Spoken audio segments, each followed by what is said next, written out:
더듬이. 네, 저희가 지금까지 이제 프롤로그 편을 진행을 했고, 그리고 이제 본편 야나 오일러 편에서 이제 야나 오일러에 대한 기본적인 이제 이력 소개와 함께, 그리고 이제 그녀가 어떠한 연대기를 거치고, 그리고 이제 어떠한 사상의 영향을 받았을까에 대한 이야기를 잠깐 나눴고, 그리고 이제 그 야나 오일러와 그리고 야나 오일러 작업이 가지고 있는 특징에 대해서 약간 전반적으로 이야기를 나눴었잖아요. 그죠?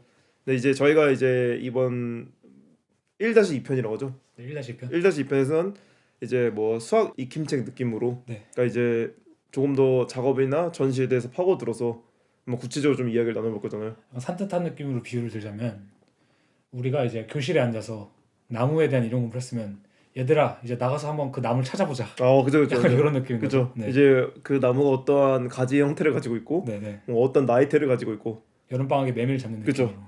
뭐 그런 느낌처럼 이제 아무튼 저희가 각자 오펜 씨가 전시 2개, 그리고 제가 전시 2개에서 총 4개를 준비를 했고, 저희가 이제 오펜 씨와 저랑 이제 번갈아 가면서 한 편씩 소개를 할 거예요. 저희가 그냥 하는 것도 있지만 이게 뭐라고 하죠? 전시의 그 시대 순위라고 하죠? 시간 순? 시간 순서? 네, 시간 순서별대로 이렇게 정리를 해서 하는 거니까, 이제 오펜 씨가 준비한 전시가 첫 번째가 이제 인잇이라는 전시고요. 네. 그 다음이 이제 MM카 트리티콘, 그리고 제가 준비한 전시가 GWF, 이제 Great White Fierce라는 작업이고, 그리고 이제 마지막에 운폼이라고, 이게 가장 최근 했던 전시인데, 이제 먼저 이제 오펜 씨부터 한번 시작을 해보시죠. 인잇이라는 전시에 관해서. 네, 제가 이제 소개할 전시는 이닛이라는 말씀하신 것처럼 이닛이라는 전시고, 뭐 직역하면 간단하죠. 뭐 그것의 아내, 뭐 그것 아내 정도. 이것은 이제 2015년에 포르티쿠스, 프랑크푸르트에 있는 갤러리인 포르티쿠스에서 전시가 됐습니다. 뭐 저도 포르티쿠스 가보셨어요? 저는 아직 사실 좀 부끄러운 이야기지만 한 번도 안 가봤어요. 저는 이제 뭐 프랑크푸르트는 가봤는데, 네. 이제 거기서 이제 슈테델 무지엄도 가보고, 그쪽 이제 그 연말 전시회도 가봤는데, 네. 사실 여기가 존재한지도 몰랐어요. 이게 되게 부끄러운데. 저도 이제 보통 이제 그렇잖아요. 한 도시를 가면 머니까 네. 한번 싹 보고 오려고 하잖아요. 네. 저도 그렇게 돼서 알게 된 건데, 뭐 저도 가보기나 했지 뭐 역사라든지 뭐 이것이 어떤 기원을 가지고 있는지 모르니까 이제 이참에 잠시 간략하게 검색을 해봤는데, 이제 카스퍼 케니시라고 이제 유명한 이제 큐레이터가 존재하잖아요. 그죠. 케니시 갤러리. 네. 카스퍼 케니시가 이제 슈테델슐레 총장이었어요. 근데 이제 총장이 되면서 학교 쪽에 요구했던 게 독립적인 전시 공간을 요구했다고요. 그러니까 우리 학교에 속해 있는.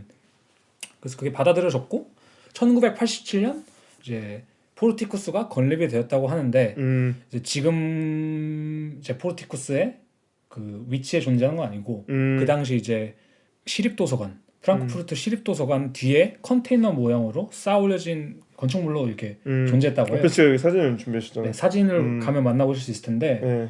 뭐 약간 느낌이 되게 좀 특이합니다, 확실히. 그죠. 일반적인 건축 느낌 아니고 되게 고전적인 시립도서관 앞에 뒤에 약간 딱딱한 그 건물이 있는 느낌인데, 그죠. 그리고 이제 2006년에는 지금 우리가 아는 본 건물인 이제 포르티쿠스 이 건물로 이사를 가게 되죠. 근데 이 건물도 사실 특이해요. 그러니까요. 대단히 얇고, 저는 처음에 이 포토샵으로 뭔가 이렇게 한 줄 알았어요. 그게 아니라 진짜 전시관이 얇고, 실제로 뭐 약간 풍차 돌리는 곳? 막 약간 무슨 뭐 창고 이런 느낌인 것 같아요. 보이는 게. 그래서 되게 위치도 특이한 곳에 있는 게, 이제 라인 강변에 이제 다리가 존재할 거 아니에요. 네. 다리를 건너면은 이제 그 건너는 도중에 이제 입구가 있습니다. 그것을 통해 이제 들어갈 수 있고, 그래서 간단히 소개하자면은 다시 2015년에 전시된 이닛이란 전시고, 네. 마르세유와 프랑크푸르트에서 작업한 이제 양하나올레 그 당시 신작들로 구성됐다고 해요. 한 10점 정도의 회화, 그리고 한 개의 거대 조형물로 이루어져 있는데, 뭐 제가 이 작업을 고른 이유는, 뭐 첫 번째로는 이제 저희가 앞서 말했던 그 네트워크라는 개념과 대단히 밀접하게 연관되어 있는 작업이라고 생각했어요. 그래서 그것이 실제로 야나올러 작업에서 어떻게 뭐 구동하고 있는지를 좀 예시를 들기를 좋은 작업이라고 생각을 했고, 그리고 실제로 꽤 완성도 높게, 뭐 완성도 높다고 할까요? 아니면 좀 재밌게 잘 풀린 전시라고 생각했어요. 이 전시를 바라보는 키워드가 존재한다면은 전 두 가지가 있다고 생각해요. 첫 번째로는 이제 네트워크를 설정하는 것. 네트워크 설정. 네. 그리고 두 번째는 그 네트워크를 확립하는 것. 사실 그게 네트워크라는 것을 다루기 위한 되게 필수적인 거잖아요. 그죠. 뭔가 네트워크를 만들어내고, 그거에 이제 딱 구축시키는 것. 우리가 법안을 통과시키려면 법안을 우선 발의해야 되고, 그죠. 그것이 통과가 돼야 되는 것처럼, 그죠. 이제 그녀는 그러니까 그 네트워크라는 개념을 어떻게 설정을 했고 어떻게 확립을 했는지에 대해서 좀 이야기해 보려고 합니다. 그러니까 첫 번째로 전시라는 그러니까 네트워크에 대해서 한번 얘기해 보죠. 제가 생각했을 때 이 야나올레 전시는 뭐 말이 웃긴데 전시라는 것 자체를 네트워크로 설정했어요. 사실 사카린 씨는 전시의 구성 요소가 뭐라고 생각하세요? 그러니까 이제 가장 일반적으로 전시라고 하면은 딱 그 작업과 네. 공간 그리고 관람객과 네. 작가라고 할 수 있죠. 약간 구성 요소를 좀 그죠, 볼수 있겠죠. 구성 요소가. 근데 그곳에서 사실상 일종의 우위가 존재하잖아요. 그러니까 그죠. 전시라는 것이 존재하기 위해서는 작업이란 게 필수적이라고 생각하거든요. 그러니까 작업이라는 게 그리고 가장 중요한 역할하고 그죠. 나머지는 사실 그냥 뭐 좀 현실적인 층위에 존재하는 뭐 부속물들 같은 느낌인 거잖아요. 그러니까 간단하게 이제 저희가 초등학교 때 배웠던 그런 느낌으로 설명을 해보자면은 사각형이란 게 있으면은 그 안에 직사각형이 존재하고 뭐 그 안에 마름모가 존재하고 뭐 그 안에 뭐 정사각형이 존재하고 이런 식이잖아요. 그죠, 그죠. 그러니까 딱 기본적으로 우리가 전시에 대해서 가지고 있는 관점은 사실 작업이란 게 존재하고 그 안에 이제 전시가 포함이 되고 그러니까 전시가 작업보다 선행하지 않으니까 그렇기 때문에 작업 속에 전시가 포함되고 그 속에는 이제 팜플렛, 뭐 도록, 에디션, 뭐 오디오 가이드 이런 것도 진짜 딱 부속물로. 뭐 오디오 가이드조차도 포함될 그죠, 수 있는 그죠. 거잖아요. 그죠. 근데 이제 이 전시에서 야나 오일러는 뭐 저의 분석이죠. 사실 제 생각에는 이 모든 요소들을 전시라는 네트워크 속에서 공평하게 배치시킵니다. 그러니까 그녀는 작업이란 것 아니면 예술 작품이라는 것에 특권을 부여하지 않고 자신의 전시를 위해서 공평한 그러니까 너네는 다 똑같은 존재야 얘들아. 작업 너가 이 전시의 메인이 아니라 작업, 팜플렛, 도록, 에디션 뭐가 됐든 간에 오프닝이 될 수도 있고 이 모든 것은 내 전시 안에서는 똑같은 거고 그것이 내가 이 네트워크를 첫 번째로 설정하는 방식이야. 그러니까 첫 번째 네트워크 설정 얘기한 거죠. 근데 사실 네트워크를 설정하는 데 있어서 아까 투표를 발의하고 통과가 돼야 된다는 것처럼 통과가 된다는 건 합리적이라는 거잖아요. 그러니까 그것이 우리가 받아들일 수 있다는 거잖아요. 그러니까 예를 들면 그런 거예요. 누군가 그럴 수 있는 거예요 말 그대로. 야, 뭐 초대장이 뭐가 전시야? 그게 뭐가 작업이야? 그다음 전시가 왜 작업보다 선행해? 라고 생각할 수 있지만 야나 오일러는 그게 아니라는 거 말하고 있고 그것을 통과시키기 위해서 어떤 노력을 하느냐를 바라보는 게 중요할 것 같아요. 그래서 저는 뭐 이게 약간 그 전시란 네트워크를 설정하기 위한 장치들이라고 얘기를 할 것 같은데 사카린 씨는 그 작업물, 예술 작품과 초대장 혹은 오디오 가이드가 어떤 속성을 공유한다고 생각하시나요? 굳이 따지자면 작가의 이야기겠죠. 작가의 내러티브. 그러니까 오디오 가이드가 설명하는 것도 그런 거고. 네네. 근데 이제 좀 그 초대장 같은 거니까 그 네. 포스트 카드죠. 그런 거 같은 경우는 약간 작가의 이야기의 공유라기보다는 그냥 부속물이죠. 그러니까 전시를 홍보하기 위한 팜플렛? 그렇죠. 저희가 말한 것처럼 전시를 홍보하거나 작업을 위한 팜플렛일 뿐인데. 그렇죠. 작업 사진 걸려 있거나 그냥 그 안에. 야나 오일러는 이제 이런 구성물들에게 더 특권을 부여하면서 작업과 공명을 일으켜야 합니다. 사실. 그러니까 공명을 일으킨다는 게 뭐 약간 애매한 개념일 수 있는데 쉽게 말하면 그거예요. 이 네트워크를 확립하기 위해서 야나 오일러는 네트워크 안에서만 성립하는 공식들을 만들어낸다고 보면 될 것 같아요. 그러니까 우리가 1+1은 4라고 쓸 수는 없지만 그죠. A+B는 4라고 쓸 수 있잖아요. 그죠. 그다음 내가 그것은 A를 1로 설정하느냐 뭐 B를 3로 설정하느냐의 문제인 거지. 그죠. 그런 면에 있어서 되게 논리적이네요. 그죠. 야나 오일러는 그런 면에 있어서 작업의 구성물들에게 너는 1이고 얘는 3이야 이게 아니라 너는 A가 될 수도 있고 B가 될 수 있어. 다만 너네가 합쳤을 땐 4가 돼야 돼. 라는 식의 공식을 만들어내는 거죠. 그래서 어떤 사람한테는 그러니까 이 포티쿠스에서 안에서 한 전시가 3이 될 수도 있고. 네. 그러니까 숫자를 그러니까 중요도를 대입했을 때 그쵸, 어떤 사람은 초대장을 더 대입을 해서 이거 아니야 내가 생각하기엔 이 초대장이 더 중요한 작업이야. 어떤 사람은 또 다른 그 뭐였죠? 이 라운 플랜 이거 공간 배치도를 보면서 아니야 이게 더 중요한 작업이야. 이렇게 얘기하는데 결국엔 이게 총체적으로 합쳐지는 게 이니시한 전시죠. 그래서 저가 아까 속성을 공유한다고 물어봤던 이유가 야나 오일러가 이런 식의 하나의 논리를 만들어내는 방식이 그 속성을 공유시키거든요. 그러니까 이 전시 안에서만 중요한 어떤 속성을 자신이 선택을 하고 그것을 작업물, 팜플렛, 도록, 에디션 이런 것들에서 사이에서 계속 공명하게 만들면서 그러니까 예를 들자면 그런 거예요. 이것을 보지 않으면 저것을 이해할 수 없고 그죠. 반대로 저것이 없으면 이것을 이해할 수 없고 그런 상호 우전적인 관계를 만들어내서 네트워크라는 게 말이 어려운 거지. 카드로 탑을 쌓잖아요 사람들이. 그런 거 생각했을 때 하나라도 없으면은 그 탑은 존재할 수가 없었죠. 왜냐면은 그러면 이제 그러니까 견고함이 없어지잖아요. 그러니까 물론 하나가 없어도 존재할 수 있겠지 카드가. 그죠. 다만 그것은 완성도에 대한 문제인 것 같아요 네트워크에. 그러니까 실을 얼마나 잘 촘촘히 깨놓느냐의 문제. 물론 없어도 실은 그러니까 그 면은 존재할 수 있겠죠. 그러면 이제 오펜시가 생각하기에 이 전시에서 야나 오일러가 그 정도로 되게 정교하고 네. 자신의 속성을 가지고 내적 네트워크를 구축했다 이거죠. 그렇죠. 그 공명을 시키는 몇 가지 항목들 이제 말씀해드리려고 하는데 첫 번째로는 그게 공간이라고 생각해요.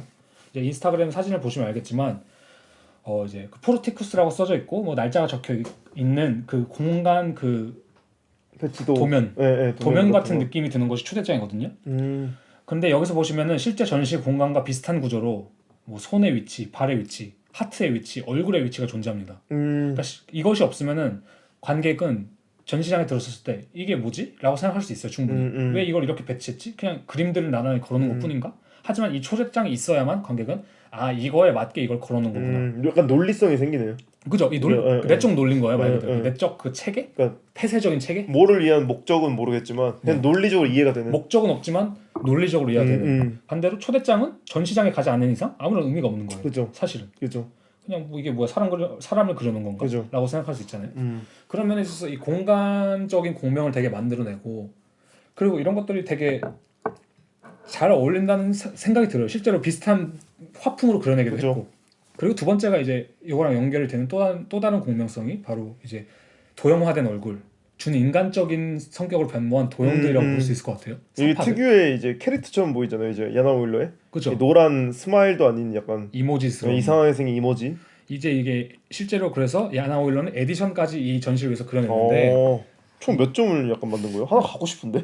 제가 알기로 한 20점이고 하나에 1200유로? 팔았다고 해요. 지금은 뭐 그래서 이 이모지 그러니까 사람 얼굴 이 노란색 사람 얼굴이 계속적으로 또 전시장 안에서 등장하고 또 비슷한 기법으로 그려진 것들이 기법으로 그려진 얼굴이 그 거대한 조형물에도 그려지기도 하고. 그죠. 그러니까 관객들은 그렇게 생각할 수 있죠. 아 이 얼굴이 저 얼굴이고 이 얼굴이 저 얼굴이고 이 얼굴이 저 얼굴이구나. 다 그놈이 그놈이구나. 이게 뭔지 모르겠지만 이렇게 이어지는구나라고 그죠. 생각할 수 있는 거고. 그죠. 일단 마지막 그 공명은 이 물성이 있다고 생각해요. 그녀가 통일감을 준 방식이. 예를 들면은 에디션 같은 걸 방금 얘기했는데 에디션의 재료를 말씀드리면은 아마 수채화일 거예요. 근데 수채화를 종이 위에 그려놓고 그리고 거울 종이도 같이 사용을 했어요. 거울 종이는 이제 한마디로 반사가 된 재질이잖아요. 그러니까 이게 지금 오펜 씨가 그림을 준비해 왔는데 이 거울지 위에다 그린 건가요? 그리고 거울지를 위에 덮은 것 같은데 비슷한 느낌으로. 네. 근데 이게 재밌는 게 뭔지 아세요? 이 초대장이랑 이것도 완전히 공명이 돼요. 왜냐? 전시장에 있는 하트 모양은 이거에 그죠. 이 하트 모양의 그죠. 그 실루엣이 있고 에디션에 이건 여러분들이 이제 보지 않으면 약간 이해가 안 되실 수 있는데 아무튼 이 세 개가 되게 공명을 하고 그죠. 그다음 제가 말씀드리려던 게 이제 물성, 이제 은박지와 같은 그 약간 거울지를 사용하는데 실제로 그 거대 조형물은 완전히 거울지로 덮여 있습니다. 완전히 약간 반사적인 재질이죠. 실제로 그 조형물은 옆에 이제 근처에 있는 회화들의 색을 반사하기도 하고 어느 시점에서 보느냐에 따라서 다른 그림들을 반사하기도 하죠. 그죠. 그러니까 이건 말 그대로 제가 말한 것처럼 공명인 거죠, 말 그대로. 이게 되게 단순한 공명이네요. 물리적 공명. 가장 1차원적인 공명. 그죠. 네. 그리고 그 여러 가지 층위들이 존재하는 공명들이 존재하고. 그래서 저는 이게 정말 재밌는 게 뭐냐면은 뭐 사실 이것들이 아까 말했던 것처럼 말한 건 아무것도 없어요. 이 뭐 거대한 하트가 뭐 예를 들자면 무슨 뜻이 있는 것 뭐 여성의 그러니까 그런 말이 있긴 해요. 뭐 눈이 약간 여성의 가슴을 형상하고 뭐 코가 약간 남성의 성기와 같기도 하고 아니면 여성의 저 거대 조형물의 눈이 뭐 예를 들자면 약간 남성의 그 알과 같은 걸 수도 있고 뭐 여러 가지 해석이 존재하는데 그럴 수도 있겠네 또. 아마 그럴 거예요. 근데 그것이 아마 우리가 논리적으로 이해할 수 있는 영역에 있는 존재하는 게 아닌데 이것 자체들은 어떤 의미를 만들어내지 않지만 이것들이 자신이 만들어낸 네트워크 안에서 의미를 가진다는 게 가장 유의미한 거거든요. 일종의 약간 코드를 삽입한 느낌. 그죠. 그러니까 코드들을 삽입해서 그 코드를 볼 줄 아는 사람들은 아니죠. 읽는 자가 갇힌다. 그렇죠. 읽는 자가 갇힌다. 코드를 푸는 순간 그 암호 해독의 굴레에 갇히는 거죠. 그리고 마지막으로 재밌는 게 방금 말씀하신 것처럼 폐쇄성, 뭐 갇힌 거 이런 거 얘기하셨잖아요. 실제로 전시 입구가 거대 조형물로 막혀 있습니다. 아까 저희가 방금 말했던 이 하트의 거대한 은박지 조형물 같은 그죠. 뒷면을 우리는 이제 입구에서 그 뒷면밖에 볼 수 없고 막혀 있기 때문에 전시의 제목처럼 그 안에 들어가야만 완전히 이 전시의 네트워크를 이해할 수 있는 방식으로 설계가 되어 있는 거죠. 그러니까 이 전시가 참 치밀하게 계획이 된 것 같아요. 이 이닛이란 거. 그죠. 예를 들면 우리가 그 네트워크란 걸 얘기할 때 되게 폐쇄적이라고 말하기도 하잖아요. 그죠. 저희가 이거 이제 녹음하기 전에 잠시 얘기했을 때 사카린 씨가 그 애플의 약간 그 클라우드 같은 시스템을 말하는 게 아니냐. 그죠. 제가 그렇게 말했었죠. 왜냐하면 우리가 어떤 파일 그 안에 넣어놓으면은 그죠. 그 안에서만 연동이 되기 그죠. 때문에 그런 밖으로 느낌이죠. 나올 수가 없기 때문에. 그러니까 제가 생각했던 거는 이 팜플렛이랑 그리고 이 에디션 굿즈랑 그리고 이 전 시장의 공간이 그냥 하나하나의 요소고 네. 그 요소가 세 개로 합쳐졌을 때 그 암호를 소위 말하는 거기에 들어갈 수 있는 권한이 생긴 사람은 거기 갇힐 수밖에 없다고 생각을 하거든요. 네, 저도 그게 이제 동감해요. 그 일종의 되게 재밌는 폐쇄성이고. 네네네. 그리고 이제 오펜 씨가 얘기를 하면서 저 재밌던 건 이게 뭐 공간 안에 들어가면은 그 물리적 폐쇄성이 보이잖아요. 그렇죠. 근데 폐쇄성이 있죠. 이 다른 요소들을 합쳐졌을 때 생기는 추상적인 폐쇄성이 있다고 생각한단 말이에요. 음. 저는 이게 오펜 씨랑 한번 얘기를 나눠보고 싶은 게 뭐 청취자분들도 추상적인 폐쇄성이 뭐냐에 대한 좀 생각을 해보면 재밌는 게 저는 이게 되게 뭐 디지털 사회랑 나타나는 개념인 것 같아요. 과거에 없던 개념인 것 같아요. 과거에는 항상 늘 물리적 폐쇄성만 존재했다고 생각하거든요. 그렇죠. 저는 이런 거를 좀 느낄 수 있는 것 중 하나가 뭐 애플의 예를 들었지만 또 다른 예시로 디지털 시대의 그런 커뮤니티를 좀 예시로 들 수 있을 그죠, 것 그죠. 같아요. 그럴 수도 있고. 실제로 은어일 수도 있고, 그죠. 네, 은어 같은 걸 수도 있고 예를 들면 그 은어는 현실 세계로 나오는 잼민이 뭐 이런 거. 그렇죠. 어르신분들은 그걸 모르는 사람도 많고 그 네트워크 안에 들어오지 않으면 모르는 거거든요. 그죠. 사실상 그런 의미에서는 이것이 네트워크의 기본적인 속성에 대한 거를 좀 그죠. 표현한 걸 수도 있겠다. 그죠. 이런 생각이 들고 이걸 더 사실은 네트워크란 건 저희가 말했지만 무한적으로 늘릴 수 있잖아요. 그죠. 이미지적인 폐쇄성일 수도 있고. 그죠. 그리고 그냥 시스템적인 걸 수도 있고 말 그대로. 그죠. 우리는 이 시스템 속에서는 모든 게 말이 통하는 것 같지만 밖으로 나갔을 때 논리적인 것은 아무것도 없을 수도 있다.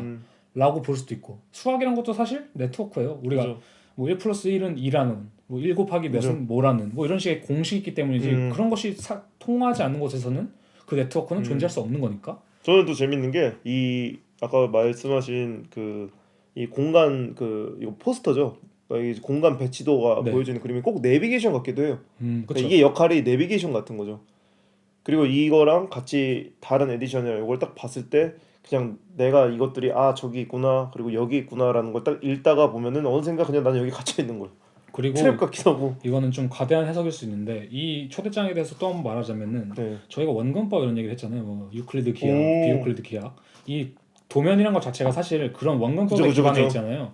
근데 이 안에 되게 자유로워 보이거나 좀 난감해 보이는 사람의 형태, 그다음 사람의 심장, 우리가 감정, 그죠. 마음이라고 불릴 수 있는 심장이 포개져도 그러네. 들어가 있다는 게 사실 우리가 시스템 안에 들어가 있다는 걸 그럴 반증하는 수도 거거든요. 있겠네요. 재밌네요. 그래서 전체적으로 제 생각에는 이 시스템에 대한 얘기를 하는 것 같아요. 어쨌든 간에. 저는 야나 오일러 전시가 늘 뭐 얘기하면 재밌는 게 너무나 해석할 거리가 많아요. 그렇죠. 그죠. 이게 진짜 저는 좋은 전시라 생각을 하거든요. 네. 그러니까 너무나 작가의 메시지가 뚜렷해서 딱 보이는 전시보다는 그냥 뭔가 하나 더 이야기가 나올 수 있는 그런 전시 있잖아요. 다만 좀 아쉬운 거는 네. 제가 여기를 못 가봤기 때문에 그러니까요. 이거를 약간 체험을 해볼 수가 없다는 저는 게. 또 바보같이 이때 당시에 여기 독일에 있었는데도 존재를 몰랐죠. 그 존재를. 참 아쉬워요. 참 그런 아쉽네요. 거는. 네. 사실 그런 거, 그러니까 실제로 보는 건 좀 몰빵이 되는 작가기도 한데 그죠. 경험에 몰빵이 되는 그죠. 작가인데.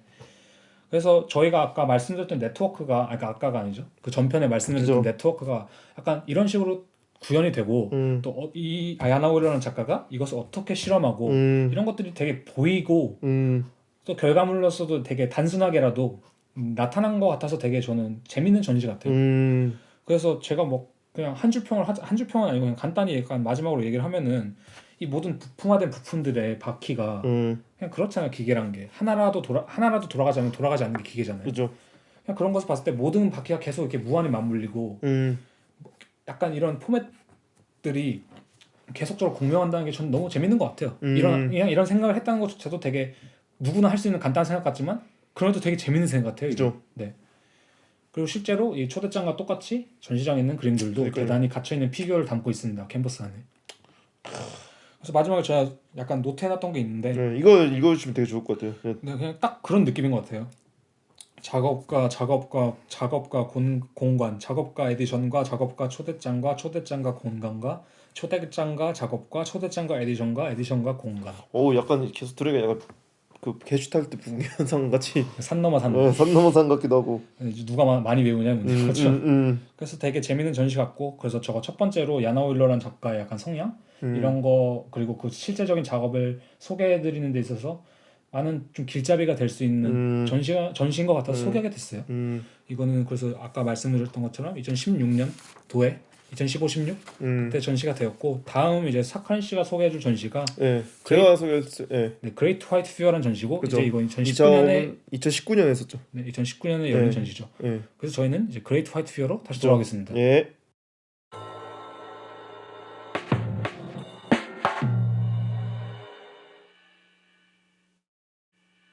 네, 이제 제가 준비한 아까 말씀드린 Great White Pierce라는 이 전시를 좀 이야기를 나눠보려고 해요.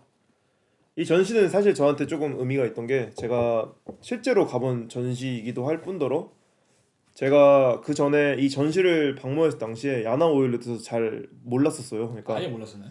이름만 어느 정도 알고 있고 그리고 이제 그 사람이 어떤 작업을 대충 하는지 알고 있었고 그냥 이제 그 작업이 제가 그 당시에 봤을 때는 별 감흥이 없었어요. 그러니까 몰랐고 그리고 딱 봤을 때는 아 뭐 이렇게 화풍이 다양해, 그러니까 추잡해. 그리고 그 그림들이 주는 묘한 그로테스크함.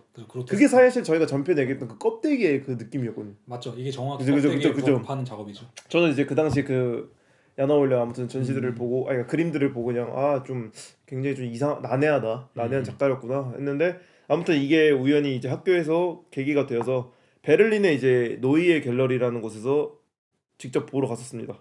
제가 근데 들으면서 약간 의아한 게 네. 그러면서 이렇게 포스트 카드를 한 8장을 다 이제 사오셨는지 이 전시에서 제가 감흥을 받았기 때문에 아, 그 전에는 그렇게 생각을 네, 했고 그 전에 이제 그렇게 생각하고 네. 이제 전혀 이제 지식이 거의 없던 상태에서 방문을 했던 거죠. 아, 오케이. 네, 이제 학교에서 계획이 있던 거라 그냥 가서 네네네.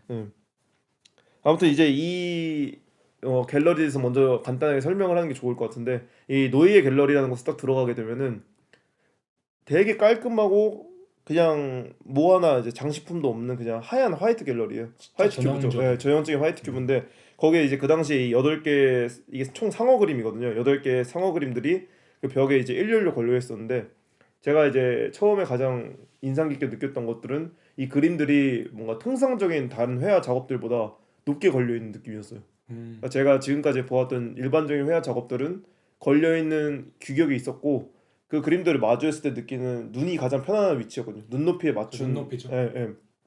근데 이 작업들이 제가 생각하기에는 뭔가 기본적으로 걸려 있는 높이보다 높이 걸려 있던 건지 아니면 그 상어들의 시선이나 아니면 상어들의 얼굴이 그러니까 표정이 위쪽에 있었기 때문인지 모르겠지만 그렇죠. 이게 몸통을 따라가다 보면 위로 향하게 되는. 네. 제가 이제 자연스럽게 고개를 이렇게 쳐들게 되더라고요. 작업의 크기가 약간 실제로 어느 정도 될까요? 이게? 제가 생각하기에 이게 꽤 컸거든요. 그 당시 실제로 봤을 때도 한 세로가 한 2m 40 정도 될 수도 있고 거의 3m 네, 가까이. 거의 3m 가까이 되고 그리고 가로로도 한 170, 180 정도 되는 느낌이 있었어요. 대단히 큰 작업 8개가 걸리는 거군요. 네. 그러니까 이제 일반 당연히 그 관람객이 그 공간에 안에 들어가게 되면 그 상어들한테 둘러싸이게 되거든요. 네네네. 이 그림들이 이제 아까 말씀드렸지만 8개의 그림인데 각 장면마다 상어들이 이제 바다에서 막 딱 치쳐 올라오는 느낌이요. 그러니까 꼭 마치 물개를 잡아먹을 때처럼 그러니까 엄청 힘 있는 장면이에요. 엄청 힘 있는 장면이고 그냥 폭발하는 그 순간이에요. 근데 이제 진짜 제가 재밌게 느꼈던 거는 그때 이제 이 작업들을 둘러보고 나서 뭐 이렇게 친구들이랑 얘기하잖아요. 근데 저는 아무리 봐도 이게 상어지만 네. 이게 아무리 봐도 그 남성의 페니스 같은 거예요. 그러니까 얘네들이 뭐 야나 오일러가 지금은 저희가 뭐 얘기하면 다분히 의도적이지만 그 상어가 주는 형태라든지 아니면 이렇게 뭔가 생김새라든지 그리고 주 몸에 있는 핏줄 같은 것들 있잖아요.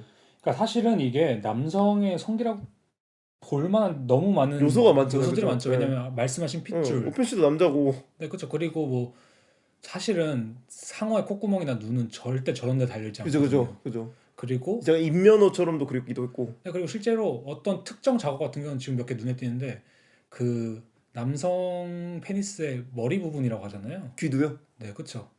그쪽에 형상이 적나라하게 들어가 그죠. 있는 작업도 존재하는 거 봤을 때 그죠. 네, 그런 건 약간 네. 부정하기 힘들 것 같아요. 네. 네. 근데 제가 이제 여기서 느꼈던 거는 어쨌든 제가 이렇게 위로 고개를 쳐들면서 일종의 약간 그림한테 받는 압도감이나 약간 무력감 같은 게 있었거든요. 네. 근데 이제 이게 제목이 Great White Fierce잖아요. 네. 저는 약간 이 생각이 들더라고요. 아, 어쨌든 뭔가 여성이나 어쨌든 남성이든 뭔가 구강 성교를 할 때 남성의 그러니까 성기를 아래에서 위로 바라다 보면은 이런 느낌이겠구나. 아, 그 당시. 예. 그러니까 뭔가 내가 뭔가 어떤 폭력이나 권력 밑에 이렇게 무릎 꿇은 느낌이었어요. 약간 굴복하는 위치에 있는. 예, 굴복한 느낌. 이게 어쩌면은 그 상어가 주는 인상 때문일 수도 있었죠. 그렇죠. 이게 그냥 단순히 상어가 어떠한 뭔가 되게 야생적으로 그냥 뛰쳐오르는 느낌이 아니라 그 시선들이 나를 향해 있단 말이에요. 시선이 실제로 예, 밑을 내려깔고 있죠. 바라보는 관람객을 향해 있고, 그리고 그건 당연한 자연스럽게 눈 맞춤을 할 수밖에 없는 거고, 눈을 맞추려면 내가 고개를 쳐들어야 되거든. 네. 이건 되게 제 스스로는 복종의 느낌이었어, 약간. 그러니까 이거랑 비슷한 맥락으로 갑자기 생각나는 작가가 이제 마사초라는 유명한 작가가 있어요. 오, 네. 그러니까 마사초라는 작가는 한국 마사의 네. 이탈리아인입니다. 네. 아마 마사초라는 작가인데 이게 원근법을 거의 이제 처음으로 썼던 작가 중 한 명으로 알고 있는데 저도 옛날에 그냥 약간 기억을 더듬어서 성삼위일체라는 작업이 있습니다. 예. 그 작업이 아마 이제 원근법을 처음 도입한 작업 중 하나인데 예. 그 시점이 위를 향해 있어요. 그러니까 위를 향해 있다는 게 뭐냐면은 밑에서 위를 바라보는 시점. 실제로 그림이 높이 걸려 있었나요? 아니면 네, 그림이 실제로 높이 걸려 있고 그리고 이제 원근법 자체도 우리가 밑에서 바라봤을 때 원근법을 차용하거든요. 그다음 그 주제가 그 예수의 죽음, 그죠. 예수님의 죽음, 네. 이제 그런 느낌으로 남아 있는데 저희가 실제로 시선이란 게 주는 엄청 그죠. 효과가들이 있잖아요. 우리가 사람을 눈 깔아라고 하는 것 자체도 우리가 그냥 내리 깔아보고 굴복할 때 이제 굴복에 대한 느낌도 있고 뭐 이런 예를 들면 마사초 같은 경우는 약간 경외심의 느낌이겠지만 실제 그런 감정을 유도하는 내가 이제 밑에 있는 자, 그죠? 권력의 아래. 네, 권력의 아래 있는 그죠. 어떤 거 아래 있는 그죠. 그걸 가정하는 그 시점이라고 생각해요, 저는. 근데 저는 이제 되게 야나 오일러가 여기서 똑똑하다고 생각한 게, 야나 오일러가 이제 종종 젠더 권력에 대해서 많이 다루잖아요, 자기 작업에 있어서. 네. 근데 저도 그렇고 오펜 씨도 남자니까 저희가 이제 젠더 권력이라는 그 감성을 느끼기는 어렵단 말이에요. 그러니까 이게 무언가 불합리한 유리천장이라고 하죠. 불합리한 유리천장이 있고, 그리고 어떤 성적인 무력이 있다는 걸 저희가 알잖아요. 그렇죠. 근데 저희가 이거를 느끼기 힘들었지만 실제로 느끼기 힘든데, 남자로서. 근데 제가 재밌다고 생각한 건 야나 오일러가 여기서 상어를 차용했단 말이에요. 네. 근데 이 상어라는 매개체는 저도 그렇고 오펜 씨도 그렇고 어렸을 때부터 항상 접해왔잖아요. 뭐 내셔널 지오그래픽이라든지 여러 다큐멘터리라든지 아니면 무서운 영화라든지. 근데 거기서 상어는 항상 압도적이고 폭력적이고, 그리고 누군가를 잡아먹는 되게 권력의 정점에 있는 생물이거든요. 저 약간 바다의 포식자의 느낌이고. 네. 그리고 이제 재밌는 건 야나 오일러가 1982년생이잖아요. 저희가 본편 때 얘기했을 때.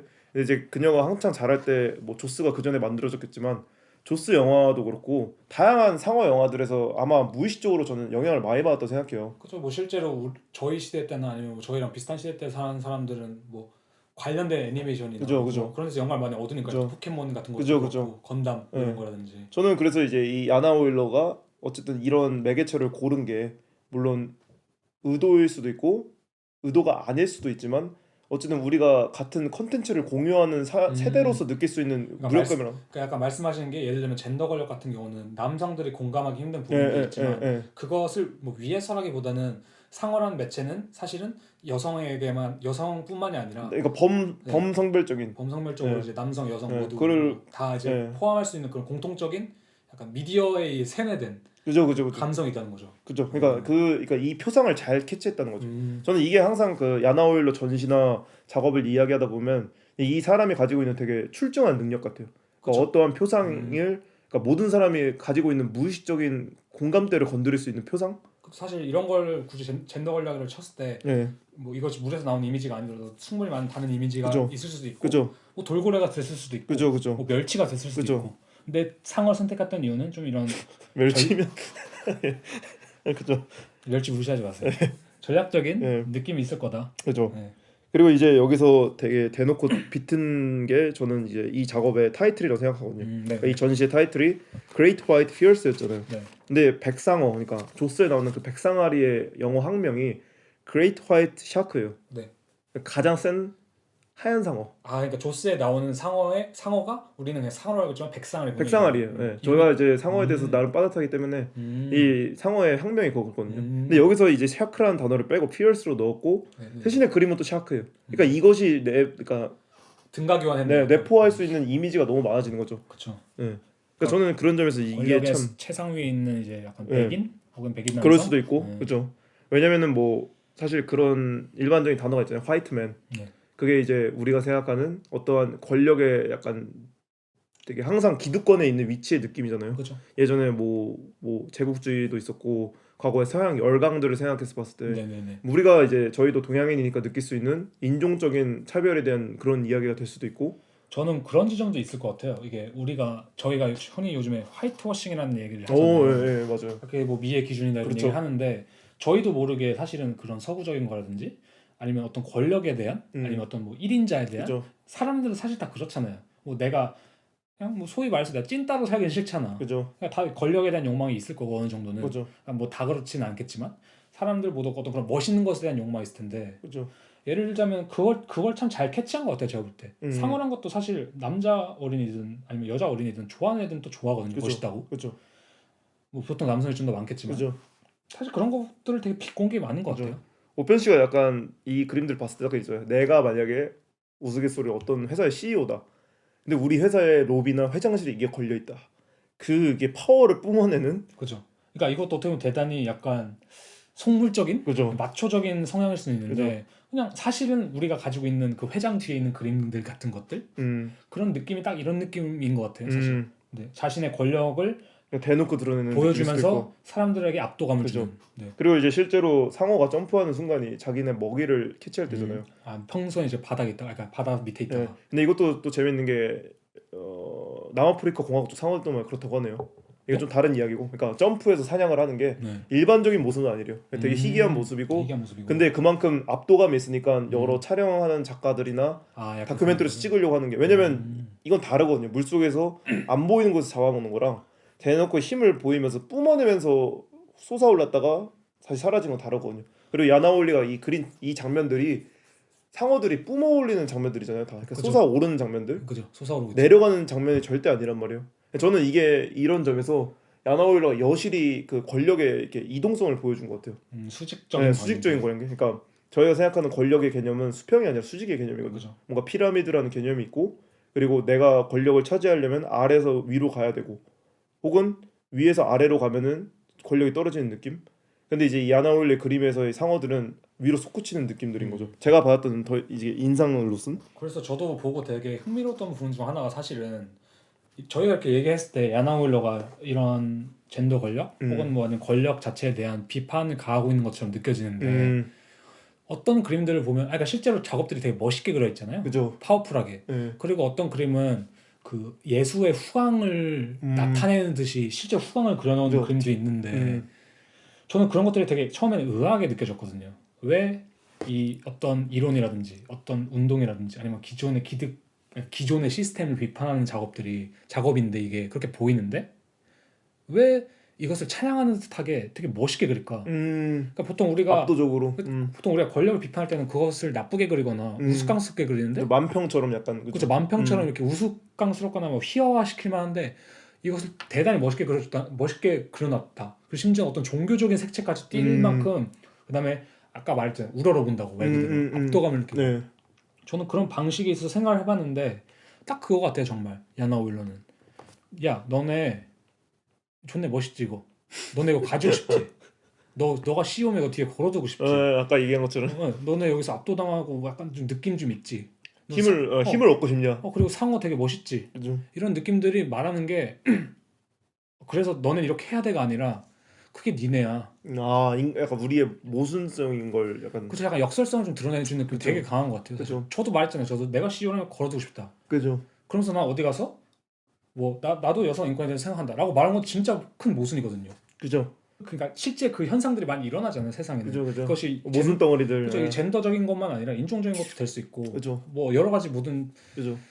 뭐 사회적 운동들이 다 포함이 될 텐데 그런 것에 있어서 이 야나우일러 가지는 그 냉소적인 시각이 되게 그죠. 센 것 같아요. 약간 심지어 약간 허무주의인 것처럼 보이기도 하고. 네. 근데 이제 약간 어떤 느낌이냐면 뒤에 있던 짝꿍이 조용히 등을 찔렀는데 거기 쪽지를 건네줘요. 그 쪽지에 느지막이 적혀 있는 느낌이죠. 근데 이 작업은 좀 다른 느낌이긴 한데 네. 이 작업은 오히려 너무나 모순적이기 때문에 네.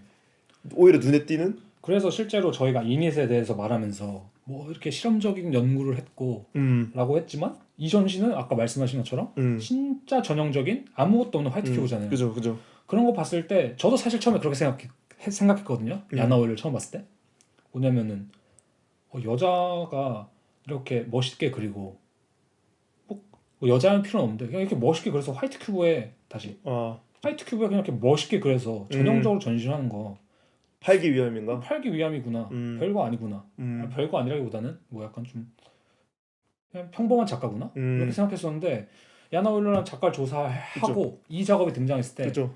그냥 주는 임팩트가 있죠. 가장 권력을 잘 지금 현재 권력에 대한 모습을 가장 잘 표현한 것 그죠. 같아요. 갤러리 노인가요? 노예 갤러리? 예, 노예 갤러리스. 노예 갤러리 입장에서는 나는 또 까네 나는 이렇게 전시 시켜줬는데 약간 이런 느낌이 들 정도로 그냥 그 기득권 자체를 되게 까는 느낌이 되게 그죠. 센 것 같아요. 약간 지금까지 쌓아왔던 작업에서 약간 한 번 시원하게 어퍼컷 날리는 느낌이죠. 그렇죠. 근데 기간에 대한 비판도 아니에요. 그죠. 그냥 사실. 대놓고 그냥 이건 그냥 우리에 대한 비판 그죠, 그죠. 같아요. 그럴 수 있어요. 약간 바라보는 사람에 대한 비판이고 네. 어떻게 보면은 이 권력이라는 게 되게 모순적이잖아요. 그렇죠. 되게 권력이 있는 기득권은 언젠가 한 번쯤 도취되어야 된다라고 전복되어야 된다 생각을 하면서도 또다시 우리는 그 위로 올라가고 싶어하는 그 욕망. 그리고 실제로 뭐 동물농장 이런 거에서 나온 것처럼 권력을 획득한 사람이 사람의 인성, 인격이 어떻게 달라지는지 우리는 알잖아요. 동물농장이요? 그 조지 오웰 아, 동물농장. 조지 오웰 동물농장. 네. 저는 SBS 동물농장인데. 조지 오웰. 저 진지한 얘기 하고 예, 있는데 죄송합니다. 뽀삐 얘기 이런 게 나올 게 아닌데 저는 지금. 신동엽을 생각했네. 네. 네, 아무튼. 그런 거 봤을 때 진짜 권력의 나체를 잘 보여주는 것 같아요. 너네가 가지고 있는 열망 그리고 그것들을 너네가 비판하지만 예술이랍시고 받아들이는 너희들의 모습 그죠. 그런 것들을 되게 냉소적으로 잘 그죠. 보여준다. 예. 그리고 실제로 저희가 전편에서 그런 말 했잖아요. 뭐 그녀가 전면에 잘 드러나지 않는 것 같다. 뭐 그녀가 이렇게 뭐 속된 말로 가서 숨는 느낌. 나대기 싫어하는 것 같다. 라는 말에 그런 식의 표현을 했을 때 이 냉소적인 시각이 너무 잘 어울리는 것 같아요. 맞아요. 예. 네. 그래서 분명히 이 냉소성을 다시 봤을 때 네. 되게 잘 구성된 그죠. 전시구나. 이 작업은 근데 사실 그냥 작업 자체로 봤을 때 굉장히 직관적인 작업이라 제가 직관적이죠. 개인적으로 아쉬운 거는 이 작업을 이렇게 팟캐스트로 설명드려야 한다는 점. 네. 그리고 이 작업은 사실 실제로 봐야 돼요. 저는 정말 운이 좋았다고 생각을 하거든요. 이 작업을 볼 수 있었다는 게. 왜냐면 직접 가서 봤을 때 그 뭐 붓터치라든지 네네. 아니면 그 표현한 그 뭐라 그러죠? 테크닉이 힘이 넘쳐요. 실제로 리뷰 같은 걸 많이 읽어봐도 네. 그 이 표면성에 네, 대해서 엄청나요. 그러니까 말 그대로 저희가 껍데기 아까 잠시 했잖아요. 네. 그거 얘기를 잠시 꺼내고 싶은 게 뭐냐면은 이것이야말로 껍데기란 생각이 들거든요. 맞아요. 남자의 치면 그냥 그 페니스의 표피 같은 느낌이에요. 이게. 근데 그것들이 가지고 있는 표면성 그 껍데기가 주는 그 생동감이 그죠. 이것들이 아직 실제로 존재하는 너무나도 현실적인 그죠. 것들이구나라는 생각을 되게 많이 하게 되는 것 같아요. 그죠. 네. 이게 진짜 야나울러가 가질 수 있는 이제 회화적 테크닉 중에 하나인 것 같아요. 되게 특기. 맞아요. 그러니까 어떻게 하면은 그 대상의 그 아까 제가 처음에 말했던 본 사진적 정보가 없는 사람이 보게 그로테스크하다고 느끼게 만드는 그 여기서 느꼈던 거는 힘의 그로테스크였죠. 그리고 재밌는 게 이 그로테스크적인 이 기법이 만약에 야나 오일러가 정말로 매끈매끈하게 판타지적으로 이런 걸 그려냈으면은 조금 덜 했을 수도 그러니까 있죠. 권력이란 것이 존재하지도 않지 않을까라는 생각을 했을 것 같은데 이 음, 그로테스크 화법은 진짜 현실과 소통하는 화법 같아요. 어떤 점이. 이거 진짜 현실이다. 약간 영화 포스터 같은 느낌이죠. 네. 그러니까 제 말은 그 영화 과거 간판 그릴 때 그 느낌의 그런 느낌 저는 그 느낌도 들었어요. 실제로 그런 봤었을 때. 느낌도 좀 있고. 그리고 재밌는 게 이거는 좀 번외 이야기지만 어쨌든 이 작업들을 제가 알기로는 여러 나라에 이제 결국 팔려서 혹은 어딘가에 전시가 되고 있으니까 뭐 듣는 청취자분들도 기회가 되면 이 작업을 실제로 봤으면 좋겠어요. 이 8명의 8명이란다. 8개 이제 이 상어가 언제 다시 보일날은 모르겠지만 드래곤볼처럼. 예, 드래곤볼처럼 모였을 때 나오는 그 압도감은 그때 딱 기회가 돼서 보신 분들은 아마 느꼈을 거라고 생각을 합니다. 진짜 다 팔린 것도 되게 웃긴 것 같아요, 사실. 그죠. 다 팔린 것도 의미가 있는 것 그죠. 같아요, 약간. 그죠. 네. 그리고 제가 조사해 오신 걸 좀 읽어봤는데 네. 이 마지막 구절이 되게 재밌는 것 같아요. 이거는 이제 제가 그냥 그 약간 나무위키 같은 사전에서 찾아온 건데 이거는 약간 알쓸신잡 네. 느낌을 좀 알아두는. 이거는 번외편으로 알고 있는데 되게 재밌는 거였는데 제가 한번 읽어보면 백상아리를 비롯한 많은 수컷 상어들은 성기가 2개다. 즉 음경이 2개다. 이것만으로도 특이한데 상어들의 성기가 진짜 재미있는 건 나이를 먹을수록 크고 단단해진다는 것이다. 이런 마술 같은 일이 가능한 것은 상어가 나이를 먹어가면서 몸에 생긴 탄산 칼슘을 성기에다 저장하기 때문이다. 실제로 수컷 상어의 나이를 가늠해보는 방법 중에 하나가 상어의 성기를 만져서 얼마나 단단한지 체크해보는 것이다. 제가 왜 이런 걸 찾아봤냐면 지금까지 야나 오일러의 치밀함을 보았을 때 이 사람은 그러니까 학술적으로도 뭔가 찾아봤을 수도 있겠다. 실제로 그런 작가들 많고. 그러니까요. 근데 이거를 저는 이제 확신할 수 없지만 제가 재밌던 거는 여기 있잖아요. 나이를 먹을수록 크고 단단해진다는 것이다. 이건 약간 기득권의 느낌이기도 하거든요. 기득권이라는 게 그렇죠. 새로 태어났을 때 그 기득권이 오래 갈수록 저는 그 힘이 더 세진다고 보거든요. 그러니까 그 유지할수록 부익부 빈익빈이란 그죠 말도 그죠 있고. 그런 말일 수도 있고. 아무튼 이건 조금 이제 진짜 번외 알쓸신잡적인 내용이었고. 젠더적인 측면으로 봤을 때는 약간 기울은 운동장? 그죠. 네, 뭐 이런 느낌을 볼 수 그죠. 있고. 예. 네. 재밌는 것 같아요. 실제로 나이가 먹을 인간은 반대잖아요. 나이가 먹을수록 성기가 단단해진다는 게. 그죠. 참 재밌는 레퍼런스 잘 쓴 것 같아요. 그러니까요. 정말로. 이게 다른 동물이었다면 이 정도로 매력적이지 않을 텐데. 그러니까요. 네네. 진짜 그래서 아까 말했던 그 표정 캐치가 정말 좋은 작가예요. 정말 잘하고. 좀 다방면을 되게 출중한 작가 같긴 해요, 확실히. 예. 그리고 이제 사실 그리고 오편 씨가 다음 준비한 게 그 MM카 트립티콘 작업이잖아요. 네. 이게 이제 처음에 소개했던 이닛 작업과 그리고 이제 저희가 준비한 이제 GWF 작업에서의 또 한참 발전한 모습이잖아요. 아 저도 그게 재밌다고 느낀 게 예를 들자면 저희가 앞서 그런 말 했잖아요. 이니시라는 전시는 뭐 현실적인 맥락에서는 큰 의미는 없고 그냥 그 네트워크가 어떻게 구축되는지에 대한 방법론에 대한 문제다. 실험적인 작업이다. 전시다. 라고 말하고 이것은 저희가 반대로 말했잖아요. 이것은 되게 직관적이면서도 직관적이고 표상에 대한 문제고 현실에 대한 문제다. 그죠. 그리고 그렇지만 이 구조적이거나 네트워크적인 이런 건 좀 그러니까 많은 시도는 없었지만 분명히 그래도 적합하게 들어갔다. 라고 했을 때 이 다음에 오는 MM카 트랩티콘 이 작업은 이 두 개가 합쳐진 약간 또 완성형 같은 느낌이 들어요, 되게. 그래서 듣는 여러분들이 약간 이제 설레실지 아닐지 모르겠지만 또 이제 어떤 작업이 나올까. 근데 분명히 좀 그만한 가치가 있는 작업 같아요, 이거는. 저희가 이제 이 MM카 트립티콘에 대한 이야기를 한번 또 해볼까요? 네, 저희가 좀 이제 한번 쉬고 와서 바로 이제 돌아오도록 하겠습니다. 네.